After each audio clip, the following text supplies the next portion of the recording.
ನಿರ್ಮಾಣಗೊಂಡಿದೆ ಅನ್ನಲಿಕ್ಕೆ ನಮಗೆ ಸಾಕ್ಷ್ಯಾಧಾರಗಳು ಇಲ್ಲಿ ಸಿಗ್ತವೆ. ಇಲ್ಲಿ ದೇವಾಲಯಕ್ಕೆ ಬಳಸಿರುವಂತಹ ಕಂಬಗಳಾಗಿರಬಹುದು, ಮೂರ್ತಿ ಶಿಲ್ಪಗಳಾಗಿರಬಹುದು, ಇವು ಆದಿಲ್ ಶಾಹಿಗಳ ಕಾಲದಲ್ಲಿ ಬಹಮನಿಗಳ ಶಾಹಿಗಳ ಕಾಲದಲ್ಲಿ ಇವು ಉದ್ದೇಶಪೂರ್ವಕವಾಗಿ ಆ ಕಲ್ಲುಗಳನ್ನ ಹಾಗೆ ಇಟ್ಟು ಕಟ್ಟಲಾಗಿದೆ. ಇನ್ನೂ ಕೆಲವು ಭಾಗದ ಕಲ್ಲುಗಳು ನೋಡಿದ್ರೆ ತಲೆ ಕೆಳಗೆ ಕಾಲ್ ಮೇಲ್ ಮಾಡಿ ನಿರ್ಮಾಣಗೊಂಡಿದೆ ಅಂತ. ಅದ್ರ ಜೊತೆಗೆ ನಾವೇನಿಲ್ಲಿ ಈ ಕಲ್ಲಿನ ಗುಂಡುಗಳು ನೋಡ್ತಾ ಇದ್ದೀವಿ ನೋಡಿ. ಈ ಕಲ್ಯಾಣಿ ಚಾಲುಕ್ಯರ ಕಾಲದಲ್ಲಿ ಅಥವಾ ಅವರ ಪಡೆಯಲ್ಲಿ ಒಂದು ಮಲ್ಲ ಯುದ್ಧ ಪಡೆ ಇತ್ತು. ಮಲ್ಲ ಯುದ್ಧಗಳು ಅಂದ್ರೆ ಜಟ್ಟಿ ಕಾಳಗ ಮಾಡುವಂತ ಒಂದು ವಿಶೇಷ ಪಡೆ ಇತ್ತು. ಅವರು ತಮ್ಮ ದೇಹ ದಾರ್ಢ್ಯತೆಯನ್ನ ಬಳಸಿಕೊಳ್ಳಲಿಕ್ಕೆ ಬಳಸುವಂತ ಚೆಂಡುಗಳು ಇವು ಕಲ್ಲಿನ ಚೆಂಡುಗಳು. ಆಮೇಲೆ ಮದ್ದುಗುಂಡುಗಳಲ್ಲಿ ಹಾಕುವಂತ ಕಲ್ಲುಗಳು ಬಹಳ ಸಣ್ಣವಾಗಿರ್ತವೆ. ಈ ಪ್ರಮಾಣದಲ್ಲಿ ನಾವು ಹೆಚ್ಚಿನ ಸಂಖ್ಯೆಯಲ್ಲಿ ಇವುಗಳನ್ನ ಈ ಭಾಗದಲ್ಲಿ ನೋಡ್ತಾ ಇದ್ದೀವಿ. ಪ್ರತಿ ಹಂತದಲ್ಲಿ ಒಂದು ಪ್ರವೇಶ ದ್ವಾರವನ್ನ ನೋಡಿ ಒಳಗಡೆ ಹೋದ ತಕ್ಷಣ ಆ ರಸ್ತೆ ಮತ್ತೆ ಬೇರೆ ಕಡೆಗೆ ತಿರುಗುತ್ತದೆ. ಇದಕ್ಕೆ ಜಿಗ್ಜಾಗ್ ವೇ ಅಂತ ಕರೀತಾರೆ. ಆಕ್ರಮಣಕಾರರು ಒಂದು ವೇಳೆ ನೇರವಾಗಿ ಬಂದ್ರೆ ಡೈರೆಕ್ಟ್ ಆಗಿ ಅವರು ಅರಸ ಇರುವಂತಹ ಸ್ಥಳಕ್ಕೆ ಹೋಗ್ತಾರೆ. ಆದ್ರೆ ಅವರ ಆನೆ ಕುದುರೆಗಳಿಗೆ ಸ್ಥಳ ಗೊತ್ತಾಗಬಾರದು ಅನ್ನುವ ಕಾರಣಕ್ಕಾಗಿ ಈ ರೀತಿ ಜಿಗ್ಜಾಗ್ ವೇದಲ್ಲಿ ಕಟ್ಟಿದ್ದಾರೆ. ಈ ದಾಳಿಯ ಸಂದರ್ಭಗಳು ನಡೆದಾಗ ಸ್ಥಳೀಯ ಸೈನ್ಯ ಅಂದ್ರೆ ಕಲ್ಯಾಣಿ ಚಾಲುಕ್ಯರ ಸೈನ್ಯ ಅಂತ ಇಟ್ಕೊಳ್ಳೋಣ. ಕಲ್ಯಾಣಿ ಚಾಲುಕ್ಯರ ಸೈನ್ಯ ಮೇಲ್ಭಾಗದಿಂದ ಕಾವಲು ಕಾಯ್ತಾ ಇದ್ದಾರೆ. ಆ ಆಕ್ರಮಣಕಾರರು ಇಲ್ಲಿ ಏನಾದ್ರೂ ಬಂದ ತಕ್ಷಣ ಅವ್ರ ಮೇಲಿನಿಂದ ಕಲ್ಲಿನ ಗುಂಡುಗಳನ್ನ ಎತ್ತಿ ಹಾಕಿ ಅವರನ್ನ ಇಲ್ಲೇ ವಿಫಲಗೊಳಿಸುವಂತ ಒಂದು ತಂತ್ರಜ್ಞಾನ ಈ ಒಂದು ಕೋಟೆಯ ಒಳಗಡೆ ನಾವು ಕಾಣ್ತಾ ಇದ್ದೀವಿ. ಇವೆಲ್ಲ ವೀಕ್ಷಣಾ ಕಿಂಡಿಗಳು. ಆಮೇಲೆ ಸೈನ್ಯ ಏನಾದ್ರೂ ಇಲ್ಲೇ ಸಂಪೂರ್ಣವಾಗಿ ಸುತ್ತುವರೆದಿತ್ತಂದ್ರೆ ಅವ್ರ ಮೇಲೆ ಕಾದ ಎಣ್ಣೆಯನ್ನ ಸುರಿಸಲಿಕ್ಕೆ ಇರುವಂತಹ ಎಣ್ಣೆ ಗಿಂಡಿಗಳು ಸಹ ನಮಗೆ ಈ ಭಾಗದಲ್ಲಿ ಕಾಣಿಸ್ತವೆ. ಹಾಗೆ ಈಗ ನಾವು ಮುಂದೆ ಹೋಗೋಣ. ದೇವಾಲಯಕ್ಕೆ ಸಂಬಂಧಪಟ್ಟಂತ ಅವಶೇಷಗಳು ಕಂಡು ಬರ್ತವೆ ನೋಡಿ.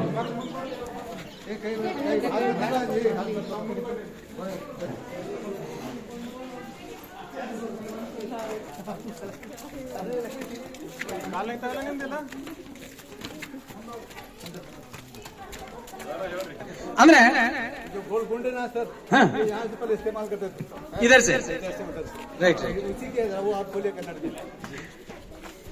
ಆಕ್ರಮಣಕಾರರಿಗೆ ಪ್ರತಿ ಹಂತದಲ್ಲಿ ತಡೆ ಹಿಡಿಯುವಂತ ಒಂದು ತಂತ್ರಜ್ಞಾನ ನೋಡ್ರಿ. ಈ ಎಲ್ಲಾ ಕಮಾನುಗಳಿಗೆ ಕಟ್ಟಿಗೆಯ ಕಪಾಟುಗಳದವ, ಡೋರ್ಗಳಿದ್ದು ಪ್ರಾರಂಭದಲ್ಲಿ.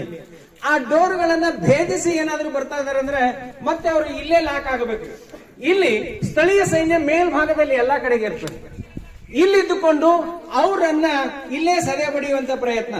ಈಗ ಅಲ್ಲೇನು ಕಲ್ಲಿನ ಚೆಂಡುಗಳಂತ ಹೇಳ್ತಲ್ಲ, ಅಂತ ಕಲ್ಲಿನ ಚೆಂಡುಗಳು ಮೇಲ್ಭಾಗದಲ್ಲಿ ಇರ್ತಿದ್ದು ಅವುಗಳನ್ನ ಎತ್ತಿ ಹಾಕುವಂತದ್ದು ಇಲ್ಲಿ ನಾವು ಕಾಣಬಹುದು. ಇದು ಬಹಳ ಸುಂದರವಾದಂತ ಅದ್ಭುತ ಮೂರ್ತಿ ಶಿಲ್ಪ ಇತ್ತು. ಇಂಥ ಒಂದು ಮೂರ್ತಿ ಶಿಲ್ಪ ಪುನರ್ ನಿರ್ಮಾಣದಲ್ಲಿ ಹೀಗೆ ಅಡ್ಡಲಾಗಿ ಬಳಸಲಾಗಿದೆ. ನಮಗೆ ಕಲ್ಯಾಣಿ ಚಾಲುಕ್ಯರು ದೇವಾಲಯಗಳ ನಿರ್ಮಾಪಕರು. ಆದ್ರೆ ಅಂಥ ಒಂದು ನಿರ್ಮಾಪಕರ ಕೇಂದ್ರ ಸ್ಥಳದಲ್ಲಿ ನಮಗೆ ಒಂದೂ ದೇವಾಲಯ ಕಂಡು ಬರುವುದಿಲ್ಲ. ಈ ಕೋಟೆ ಒಳಗಡೆ ಸುಮಾರು ದೇವಾಲಯಗಳು ಕಾಣಬಹುದಾಗಿತ್ತು. ಆದ್ರೆ ಒಂದು ಮಾತ್ರ ನಾವು ದೇವಾಲಯದ ಬಾಗಿಲು ಮಾಡ ಕಾಣ್ತೀವಿ ಹೊರತಾಗಿ ಮತ್ತೆ ಯಾವ ಕಡೆಗೂ ದೇವಾಲಯ ಇಲ್ಲ. ಮಸೀದಿ ಕಾಣ್ತೀವಿ, ಒಳಗಡೆ ಮಸೀದಿ ಇದೆ. ಆದ್ರೆ ದೇವಾಲಯಗಳನ್ನ ಧ್ವಂಸಗೊಳಿಸಿ ಅದರ ಕಲ್ಲುಗಳನ್ನ ಇದಕ್ಕೆ ಬಳಸಲಾಗಿದೆ. ಈ ಬೀದರ್ ಕೋಟೆ ತಾವು ನೋಡಿರ್ಬೋದು. ಆ ಬೀದರ್ ಕೋಟೆಯ ನಿಟ್ಟಿನಲ್ಲಿ ಈ ಒಂದು ಇದು ಕಾವಲು ಗೋಪುರವನ್ನ ನಿರ್ಮಾಣ ಮಾಡಿದ್ರು. ಇದು ಆದಿಲ್ ಶಾಹಿಗಳ ಕಾಲದಲ್ಲಿ ಪುನರ್ ನಿರ್ಮಾಣ ಆದದ್ದು. 1569ರಲ್ಲಿ ಇದರ ರಚನೆ ಆಗ್ತದೆ.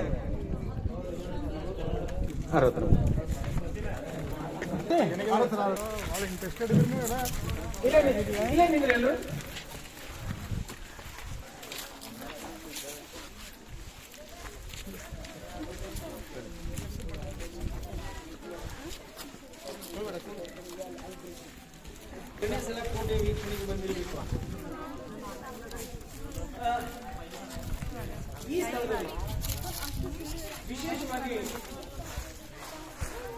ಬಾರೂದ್ ಖಾನ್ ಸಂಗ್ರಹ, ಅದರ ಜೊತೆಗೆ ಕೆಲವು ಕೊಠಡಿಗಳ ಸ್ಥಳಗಳು ನಮಗೆ ಕಾಣುತ್ತವೆ. ಬಾರೂದ್ ಖಾನ್ ಅಂದ್ರೆ ಕೋಟೆ ಒಳಗಡೆ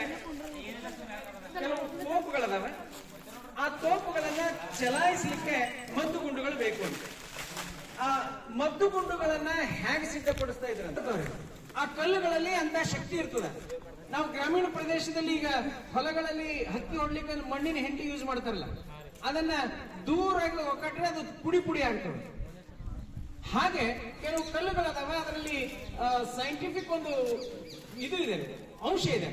ಆ ಕಲ್ಲು ಇನ್ನೊಂದು ಕಲ್ಲಿಗೆ ಹೋಗಿ ಫೋರ್ಸ್ ಆಗಿ ಬಡಿದ್ರೆ ಅಥವಾ ಯಾವುದೋ ಒಂದು ಶಕ್ತಿಗೆ ಬಡಿದ್ರೆ ಅದು ಒಡೆದು ಚೂರ್ ಚೂರ್ ಆಗ್ತದೆ.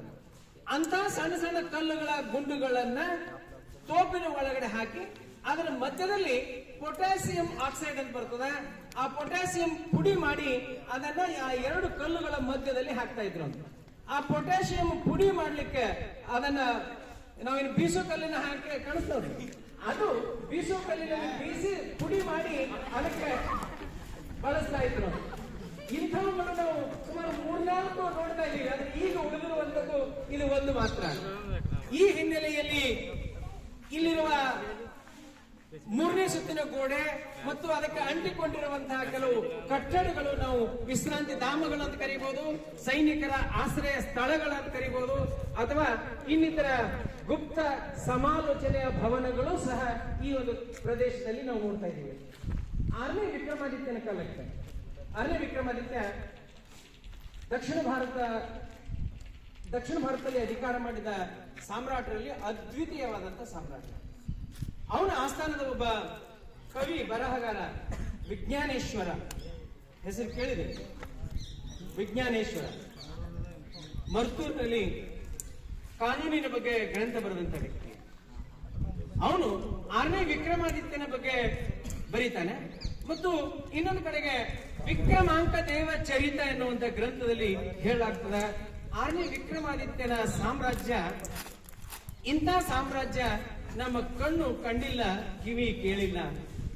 ಯಾವ ಸಾಮ್ರಾಜ್ಯ ಶ್ರೇಷ್ಠವಾಗಿದೆ ಅದಕ್ಕೆ ಇದೇ ಶಬ್ದಗಳನ್ನ ಬಳಸ್ತಾರೆ. ಕೆಲವು ವಿದೇಶಿ ಪ್ರವಾಸಿಗರು ಹೇಳುವಾಗ, ವಿಜಯನಗರಕ್ಕೆ ಹೇಳುವಾಗಲೂ ನಾವು ಇದೇ ಶಬ್ದ ಹೇಳ್ತೀವಿ. ಅಂದ್ರೆ ಅದರ ಅರ್ಥ ಇಷ್ಟೇ, ಇದು ಬಹಳ ಆಕರ್ಷಕವಾದದ್ದು, ಅದ್ಭುತವಾದಂತಹ ಸಾಮ್ರಾಜ್ಯ ಇದಾಗಿದೆ.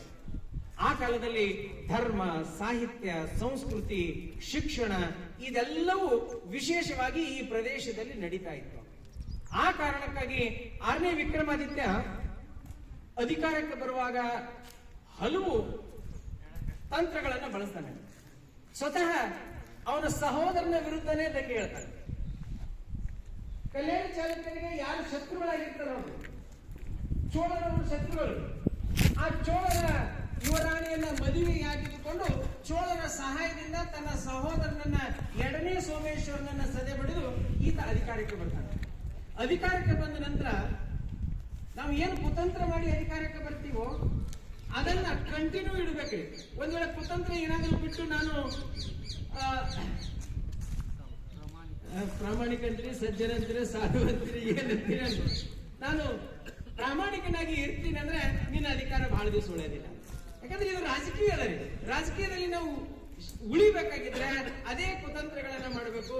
ಆ ಎಲ್ಲ ಕುತಂತ್ರಗಳನ್ನ 6ನೇ ವಿಕ್ರಮಾದಿತ್ಯ ಮಾಡುವುದರ ಮೂಲಕ ಸುದೀರ್ಘವಾಗಿ ಅಧಿಕಾರವನ್ನ ಮಾಡಿ ವಿಕ್ರಮ ಶಕೆ ಅಂತ ನಾವೇನು ಕರಿತೀವೋ 9 ಮಾರ್ಚ್ 1173ರಲ್ಲಿ ಪ್ರಾರಂಭವಾದಂತ 1073ರಲ್ಲಿ ಪ್ರಾರಂಭವಾದಂತ ವಿಕ್ರಮ ಶಕೆ ಅವನಿಂದಲೇ ಪ್ರಾರಂಭವಾದದ್ದು. ಅಂತ ಒಬ್ಬ ವ್ಯಕ್ತಿ ದಕ್ಷಿಣ ಭಾರತದ ಎಲ್ಲ ಸಾಮ್ರಾಜ್ಯಗಳನ್ನ ಸೋಲಿಸಲಿಕ್ಕೆ ಹಲವು ಹೋರಾಟಗಳು ಮಾಡ್ತಾರೆ.